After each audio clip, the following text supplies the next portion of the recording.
एक आहे ना माझा मित्र आहे. चेतन तुला माहिती आहे तो. हां. तू तुझ्या घराच्या जवळच राहतो तो. त्याची स्टोरी सांगतो तुला हां का. हं. त्याचं एका मुलीवर खूप अफाट प्रेम होतं भावा, हां का. हं. त्यांनी कसे तरी पैसे जमवून पॉकेट मनी वगैरे कमवून ना, स्वतःकडे त्याच्याकडे साधा फोन होता आणि त्यांनी त्याच्या त्या मैत्रिणीला चांगल्या क्वालिटीचा फोन दिला घेऊन. का तर फक्त फोनवर बोलता यावं. आणि फोन घेऊन दिल्यानंतर आम्ही असायचो सोबत. तर तो मला बोलतो, "अरे ती फोनच करत नाही. काय मी रिचार्ज पण करून दिले." असं तसं का. मी बोललो, "अरे बघू आपण काहीतरी."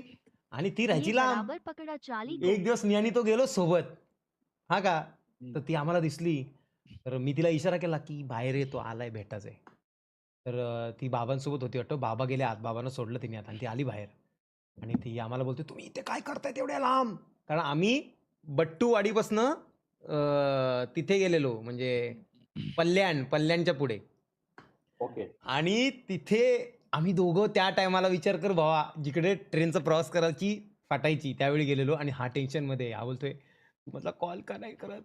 मला कॉल का नाही उचलत? प्रॉब्लेम काय आहे?" ती बोलते, "मी सांगते तुला हे नंतर सांगते." हे पण त्यावेळी श्रीमानबाई मोबाईल गिफ्ट द्या मतलब अरे मोठी कंपनी. गोष्ट आहे आणि कुठला माहिती आहे का? मंक्याकडनं घेऊन दिलेला. हां, कोणता ब्रँड? Nokiaचा रे सेकंड हँड होता. पण तो मी त्याला मॅनेज केलेला. स्वस्तात दिलेलं त्यांनी तेव्हा. तर ऐक ना, मुद्द्यात ऐक ना. तर ते झालं विषय. तर ती बोलते, "मी तू गेल्यावर करते कॉल."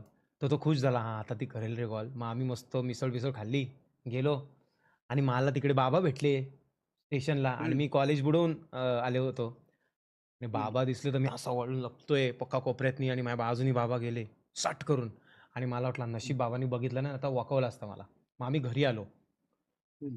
घरी आलो तर बाबांनी मला बघितलं होतं. पण बाबांनी नंतर मला विचारलं प्रेमात, "कुठे गेलेला? काय?" मी बोललो, "अहो नाही क्लास लावायचा आहे ना, तर त्या कोर्सचं वगैरे चौकशी करायला गेलेलो त्या कोहिनूर इन्स्टिट्यूटमध्ये." असं सांगितलं वाचण्यासाठी. बोललो की आता कॉ कॉलेजमध्ये केवढा महत्त्वाचा नव्हता टाईम म्हणून गेलो आणि ते झालं ते तर सॉर्ट आहे, हा मुद्दा वेगळा आहे. भावा तो पोरगा परत वाट बघायला लागला. तिने एकच कॉल केला वाटतं. त्यानंतर परत तिचे कॉल थांबले. कॉल नाही, काय नाही. तो परत टेन्शनमध्ये. मी बोललो, "काय आलं?" तो "अरे ती करतच नाही कॉल, प्रॉब्लेम काय मला कळत नाही." त्या दिवशी रिचार्ज पण केलं मी तिचं परत. पण ती नाही कॉल करत. ती 15 दिवसांनी एकच कॉल करते. मी बोललो, "मग आता काय करायचं?" मग आम्ही गेलो परत भावा भेटायला आणि परत गेलो, तर ती खालीच होती, खेळत होती हां का बाहेर. म्हणजे हं. त्यांच्या तिकडे सगळ्यांसोबत. तर ती आली. त्याला बोलते, "मला बोलायचं होतं तुझ्याशी. मला तू नाही आवडत.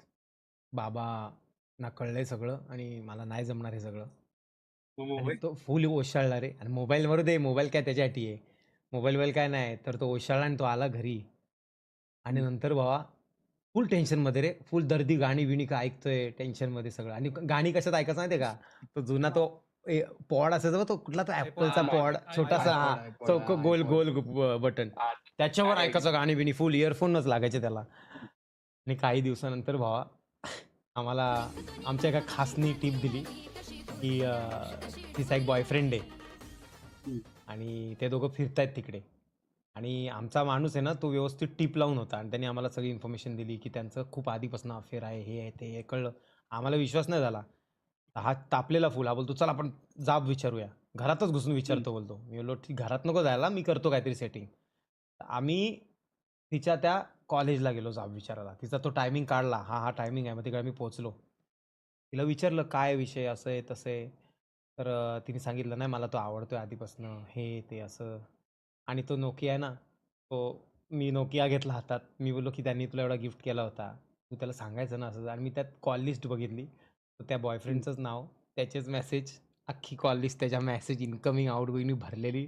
रिचार्जसाठी फक्त इकडे कॉल जायचा, की माझं रिचार्ज करून आहे करायचा रे.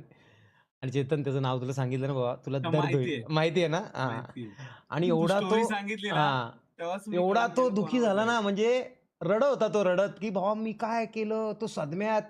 किती महिने तो सदम्यात होता आणि त्या पोरीला काय नाही. त्याने तो मोबाईल तिकडेच फेकला आणि तिने त्याला अंगठी दिली छोटीशी. ती अंगठी काढून फेकली. नंतर त्याने तिला बरंच काही-काही दिलं होतं. असं त्याचं त्याचं मन आहे ना, ते मी तेव्हा ओळखू नाही शकलो. पण आता त्या गोष्टी आठवतात ना, की त्याला काय त्रास झाला असेल त्यावेळी. ते फील होतं. बिचारा जाम म्हणजे जाम मनापासून प्रेम केलेलं रे त्यांनी आणि तो नाही तसाच आहे. हां? मी पण माझ्या लाईफमध्ये बरीच लोकांना खरं प्रेमात त्रास होतो ना, ते बघितलेलं आहे. हं. ते आता आपण काहीच करू शकत नाही. मग तुम्ही मला हेच सांगायचंय, की तुम्ही ज्यावेळी आत्ताच्या जनरेशनला एकच सांगायचंय, की तुम्ही ज्यावेळी जो मुलगा किंवा मुलाने जी मुलगी पसंत करता ना, ती अशी पसंत करा, की तुम्हाला फ्युचरमध्ये त्रास नाही झाला पाहिजे. नाहीतर तुमची जेव्हा खरं प्रेम होतं आणि ब्रेकअप होतो ना, तो त्रास डेंजर असतो आणि त्यामुळे तुमची लाईफ बरबाद होऊ शकते. मुलं तर अफाट प्रेम सगळ्या करतात आणि मुलींना आपण मुली नाही दोष करतात. देऊ शकत. पण नाही, मुलं पण तेवढीच काही नालायक आहेत आणि मुली पण हां, तेवढ्याच मुलं चीट पण करतात. नालायक आहेत. पण दोघांना मी सेम. आता टॉपिक मुलांचा चाललाय. तर मी तो काही मुली आहेत ना, काही मुली खूप इझिली मूव्ह ऑन होऊ शकतात.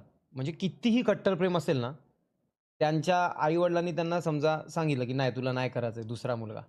किंवा मग त्या डोक्यात ठरवतात, की आपल्याला एवढी वर्ष रिलेशनशिप ठेवायचं आहे. नंतर आपण आई-बाबा सांगतील त्याशी लग्न करूया. आणि खूप इझिली होऊन जातात मूव्ह ऑन. आणि हे खतरनाक विषय आहे भाई. आणि त्या अशा-तशा मूव्ह ऑन नाही होत. त्या अशा मूव्ह ऑन होतात, की जसा कोण नव्हताच त्यांच्या लाईफमध्ये. मॅटरच करत नव्हता. त्या आठवणी, त्या गोष्टी गायब होतात जागेवरती आणि ती मुलगी सुखी राहते. एकदम सुखाने नांदवते तिचा संसार.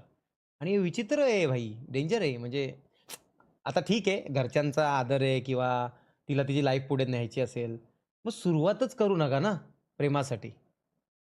तुम्ही सुरुवात करता आणि एका पोरांचा दिवसात प्रॉब्लेम काय बदलतं माहिती आहे एका का, की दिवसात. पोरं इतके झुरतात ना भावांनो, पोरं दाखवत नाही. पोरं तुम्हाला सुखीच दिसणार. पण ते जेव्हा आतून एकांतात ते असतात हे ना, करत तेव्हा असतात. त्यांचं मन स्वतःशी बोलत असतं आणि त्याला त्या आठवणी, ते फ्लॅशबॅक्स त्याच्याजवळ फोटो नसू दे, तिची कुठली आठवण नसू दे, पण ते जे फ्लॅशबॅक्स आहेत ना आणि त्या आठवणी आहेत ना, ते कधी जात नाही मनातनं. मुलं वाईट नसतात, मुलंही चालू आहेत. मुली चांगल्या आहेत, मुलंही चालू आहेत. सगळे सेम असा काही विषय नाही. पण पण श्रीमान भाऊ शिवाभाऊ, एक माझ्या गोष्ट समोरचं शिवाभाऊ मी एक्झाम्पल सांगतो तुम्हाला. ऐका ना, जसा टॉपिक चालू झालाय ना, डी गेलाय उठून आणि चार्लीचं तोंड बघा एकदा. आणि शेलर मामाचं पण बघा. चार्ली गेला ए गप सगळं. रे, शांत बस रे. नाही, पण एक गोष्ट बोलू का मुद्दा? म्हणजे थोडासा ह्या रिलेशनशिपमध्ये ना, ज्यावेळी मुलगा-मुलगी घरी समजून ब्रेकअप होतं किंवा मला नाही राहायचंय. आता माझ्या घरी समजलंय, माझ्या घरात त्यांना तुझ्याबद्दल सांगितलं, त्यांना तू मुलगा म्हणून पसंत नाही किंवा मुलीच्या बद्दल त्यांना तू मुलगी म्हणून पसंत नाही. हे असेल तर काही वाटत नाही. चल थोडा त्रास होतो. पण जर असं समजलं ना, की तिने चीट केलंय आणि ते समजलंय आणि मग तेव्हा ब्रेकअप होतो किंवा त्याने चीट केलंय, तिला कळालं की त्याची एक्स्ट्रा गर्लफ्रेंड आहे, ते ब्रेकअप होतंय. तो त्रास सगळ्यात म्हणजे असं मी बघितलंय डेंजर आत्महत्या करायला चाललेलं ते बघितलंय. नेक्स्ट लेव्हल त्रास. हां, श्रीमान? ये वाला त्रास डेंजर. डेंजर रे बाबा, डेंजर.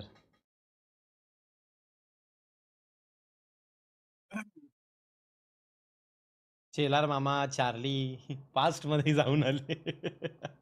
मी तुम्हाला आज का टॉपिक सुचला असेल? हा हा? ना, मला एक्झॅक्टली. सकाळी लवकर उठायचंय. माझं तर ताजं आहे हो दर्द.